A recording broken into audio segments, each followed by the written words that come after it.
সরস্বতী পুজো মানেই নাকি বাঙালির ভ্যালেন্টাইন ডে, কিন্তু আমার কাছে সরস্বতী পুজোটা মানেই হচ্ছে জমিয়ে খাওয়া দাওয়া, সকালবেলার প্রসাদ আর তারপরে খিচুড়ি।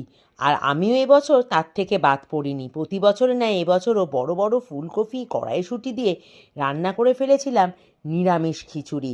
সাথে ছিল পাঁপড় ভাজা, বেগুনি, আরও ছিল, দাঁড়ান দাঁড়ান দেখাচ্ছি, ছিল হচ্ছে বাঁধাকপির তরকারি, আমার ফেভারিট অনেক অনেক কড়াইশুঁটি দিয়ে, আর মাছ ছিল হচ্ছে কুলের চাটনি, তাও আবার টমেটো দিয়ে, আর তার সাথে ঘি, সেটা আবার বলার দরকার পড়ে নাকি, এ তো থাকবেই, তাই না হলে বাঙালির আর খাওয়া দাওয়া হলো কিসের।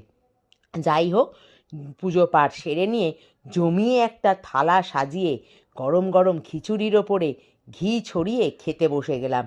আচ্ছা, আপনাদের বাড়িতে সরস্বতী পুজো কেমনভাবে কাটলো অবশ্যই কিন্তু কমেন্টে জানাবেন। আর ওই যে আবারও এক কথা, ফেসবুক থেকে ভালো লাগলে দেখলে একটা ফলো করে দেবেন, আর যদি ইউটিউব থেকে দেখেন তাহলে লাইক শেয়ার সাবস্ক্রাইব, আর হ্যাঁ, দুক্ষেত্রেই কিন্তু কমেন্টটা করতে ভুলবেন না। আমি আমার ইউটিউব চ্যানেলের নামটা এর নিচেই দিয়ে দিলাম। তাহলে আজ আসি, দেখা হচ্ছে, কথা হচ্ছে আবার খুব শিগগিরই অন্য আর একটা ভিডিওতে, কেমন?